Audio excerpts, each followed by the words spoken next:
ayem rumangsa aman dununge rasa kandayen iman sabar narima najan pas-pasan kabeh tinakdir saking pameran. Pak Kiai Mubarak, seperti apa dampak kajian Kiai Imad di daerah Anda sendiri, khususnya di Soloraya, khususnya di daerah Wonogiri? Silakan, Pak Kiai. Terima kasih. Saya ceritakan dari awal pergerakan kaitannya dengan tesis Kiai Imad. Awalnya itu kan Soloraya kan ada sebuah paguyuban PCNU se-Soloraya, di mana ketua ataupun koordinatornya juga saya pribadi. Kemudian pada saat itu kan isu-isu kaitannya dengan nasab bermunculan. Banyak juga terkait masalah-masalah yang lain, bagaimana penghinaan kepada kiai-kiai Nusantara. Akhirnya ketika rapat rutinan yang diselenggarakan di Karanganyar, kami selalu rapat, PCNU Soloraya selalu rapat ketika ada isu-isu terkini. Rapat di Karanganyar kebetulan pada saat itu bertepatan dengan hall di Solo ya. Rapat di Karanganyar membahas salah satu di antaranya bagaimana sikap PCNU se-Soloraya. Kemudian ada sebuah kesepakatan bahwa Soloraya menolak Habib dalam acara, bukan menolak, bagi pengurus NU di Soloraya dilarang mengundang Habib untuk kegiatan-kegiatan keorganisasian. Dan akhirnya berita itu muncul di media sehingga ramai.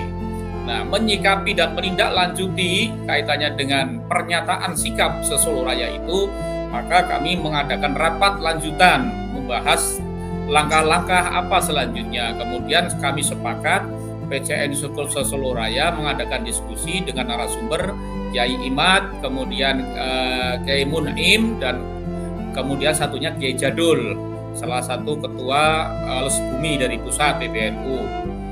Masing-masing PCNU Soloraya disepakati untuk mengirim 20 peserta dengan harapan dari 20 peserta di masing-masing PC ini nantinya bisa mensosialisasikan kepada PC-nya masing-masing. Kemudian pasca kegiatan di Soloraya itu dengan mengundang 3 narasumber ini, kami memulai yaitu sosialisasi kepada PCNU di Wonogiri dengan mengundang juga Kiai Imad dan malamnya juga Kiai Abbas. Kemudian setelah ada pertemuan diskusi para seluruh pengurus NU se-Wonogiri, baik pengurus cabang, pengurus majelis wakil cabang, pengurus ranting, dan seluruh pengasuh pondok pesantren. Juga ada dari tamu dari daerah tetangga yaitu Ponorogo dan Madiun, ada beberapa orang hadir di situ. Kemudian di situ diadakan suatu diskusi tanya jawab. Setelah selesai acara tersebut, ringkas ceritanya mereka sepakat dan mendukung tesis Kiai Imad. Pasca kegiatan itu lagi, kami menginstruksikan kepada teman-teman pengurus cabang untuk turun ke lapangan. Mestinya awal itu kan banyak pro dan kontra, maka kita harus turun gunung, datang ke MWC menyampaikan terkait tesis Kiai Imad. Kemudian akhirnya teman-teman juga banyak yang menerima dan itu ditindaklanjuti sampai ke tingkat ranting. Seperti itu, dan kemudian juga Soloraya lain kemudian juga mengadakan kegiatan yang sama dengan mengundang Kiai Imad. Begitu ceritanya. Baik, kegiatan yang dilakukan oleh Pak Kiai dan kawan-kawan itu seperti apa, Pak Kiai, untuk memberikan sosialisasi ke masyarakat atau ke warga Nahdien? Kegiatannya sesuai dengan tesis Kiai Imad bahwa Habib itu nasabnya tidak nyambung pada Rasulullah Muhammad SAW. Itu kegiatannya. Kemudian juga pertemuan rutin kepada ketika ada Lailatul Istima, para jajaran Suriah turun gunung menyampaikan terkait masalah terputusnya nasab Balawi dengan Rasulullah Muhammad SAW. Juga dibuka tanya jawab dengan pengurus-pengurus cabang.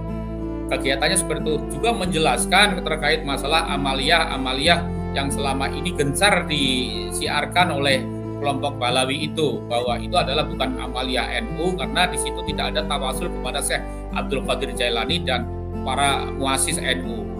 Dan akhirnya juga bagian besar semua sudah menerima dan sepakat di Kabupaten Wonogiri, termasuk kegiatan-kegiatan sekarang juga tidak ada pengawalan PAM ataupun dari unsur Badan Otonom NU, yaitu salah satunya adalah Ansor dan Pagar Nusa, itu tidak diperbolehkan ke PAM pada kegiatan-kegiatan tersebut. Baik. Jadi kondisi yang ada di Wonogiri itu masih pro kontra atau bagaimana ini? Ya sudah tidak begitu banyak, tinggal muhibin-muhibinnya. Kalau kiai-kiainya semuanya sudah sepakat, tinggal muhibin-muhibinnya aja. Dulu awal-awalnya kan kiainya ada yang kontra, ada yang pro, tetapi sekarang setelah sering kita adakan kegiatan, kemudian juga sepakat bahwa tesis Kiai Imad tidak terbantahkan. Kiai Mubarok, ini kan Anda itu Jawa Tengah, ketua PWI, kemudian ketua Tanfidiyah, PCNU juga. Di daerah Anda, Kiai, apakah ada semacam polemik yang tajam mengarah ke benturan fisik atau bagaimana nih, Pak Kiai? Terima kasih. Awalnya memang ketika saya mengeluarkan surat instruksi PCNU, pertama ya, itu memang luar biasa reaksinya. Ada ancaman-ancaman. Kemudian juga ada yang katanya mau datang ke tempat saya dengan membawa beberapa orang, ya, itu dari tetangga kabupaten sebelah timur. Tetapi setelah dijelaskan bahwa persoalannya karena dia ada salah satu Habib yang tinggal di Wonogiri, punya kakak di Jawa Timur. Dia Habib yang di Wonogiri melaporkan ke kakaknya. Lah kakaknya kan mungkin agak panas ketika dilaporin. Kemudian membawa teman-teman beberapa orang ya ke Wonogiri. Tapi setelah dijelasin secara persis, dia nggak jadi marah, bahkan justru minta maaf. Kemudian kalau ancaman-ancaman ada, tapi kan hanya sekedar ancaman. Tapi terkait masalah bentrokan fisik nggak ada. Ancaman, cuma ancaman. Oke, tetapi hubungan Pak Kiai dengan Habib atau apa gituan secara ketetanggaan ini baik juga kan? Tidak ada masalah ya secara kemanusiaan? Kami baik-baik saja, justru mereka itu yang menjaga jarak ketika saya ada kadang-kadang menghindar. Karena memang saya tegas terhadap apa yang terjadi saat ini, bahwa tolong jangan merendahkan para ulama-ulama Nusantara. Kalau memang itu dakwanya di NU, ya mestinya ada alur dan tata cara. Misalnya kalau kita Habib mengadakan kegiatan di EWC, mestinya ada koordinasi dengan pengurus NU setempat ataupun pengurus cabang NU. Kemudian pengurus NU setempat di mana yang bertempat itu diberi waktu untuk memberikan sambutan kayak gitu. Tapi kan hal itu jarang dilakukan. Maka saya dengan tegas mulai sekarang ini mohon untuk EWC untuk tidak boleh mengadakan kegiatan bersama dengan habaib, karena tidak mau diajak bersama kayak gitu. Iya, tetapi dasar dari gerakan Pak Kiai dan kawan-kawan ini di Wonogiri, apakah ini didasari dengan rasa kebencian atau bagaimana nih Pak Kiai? Atau rasa apa yang ingin Anda tegakkan ini di Wonogiri?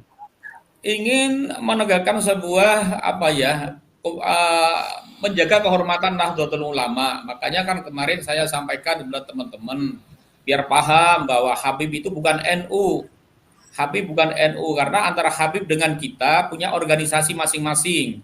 Habib punya organisasi yang namanya Robito Alawi dan kita adalah organisasinya Nahdlatul Ulama.